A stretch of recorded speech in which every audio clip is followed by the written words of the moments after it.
Hi, America. It's time to talk. We're starting day 4 with just a couple dozen signatures shy of 600. We're heading in the right direction, but we have a long way to go. Today I want to address the feasibility of reaching 100,000 signatures and what are our goals specifically with this petition. First off, 100,000 signatures seems like a lot. And if we had to collect them the way they did for women's suffrage or civil rights or marriage equality, I might have my reservations as to whether or not we could reach this goal in 26 days. Luckily, we have social media. In the age of social media, 100,000 signatures is nothing. In 4 days, for instance, working largely by myself for about 5 hours a day, I've been able to amass roughly 575 signatures.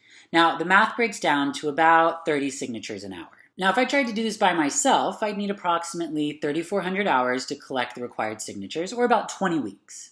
But if we had 50 people doing what I'm doing, which I promise you, it's not hard, it's just time consuming, it would take approximately 67 hours or just under 3 days. Make no mistake, change can occur, but it starts with 100,000 signatures. It's a numbers game.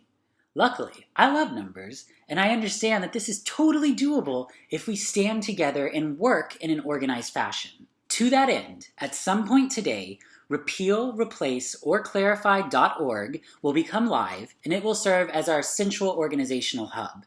Here, you'll be able to find concrete actions that you can take to help us collect signatures based upon the amount of time you're able to commit. Whether it's 5 minutes, 20 minutes, or 5 hours, we will have something that you can do to make a difference. For me, whenever I'm overcome with a wave of sadness or helplessness, I hit social media and I go after the signatures, and it allows me to feel like I'm doing something. Now to the goals. I'm a very pragmatic person. Do I think we're going to be able to change the Second Amendment in 30 days? I don't. I wish we could, but I'm not stupid.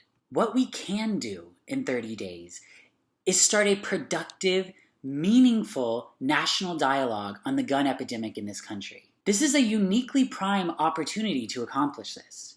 Not only does this recent tragedy catapult the gun issue to the national stage in a way that hasn't been done before, but it's an election year, and a crazy one at that.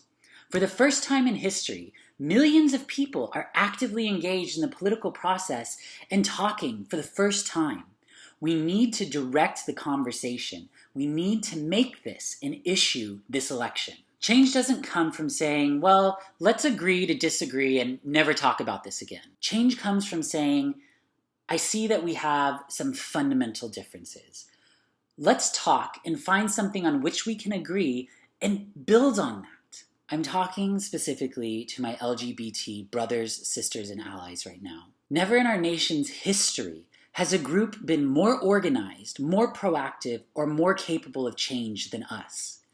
Look at how far we've come in 25 years with marriage equality. Yes, we have a long way to go, but look back at how far we've come. We can't stop them from hating us. We can stop them from being able to walk into a store and legally purchase a weapon of war, and then a few days later walk into our sanctuary and slaughter us. That we can change. But it takes us standing together and raising our voices in unison, and it starts with 100,000 signatures. It's time to talk.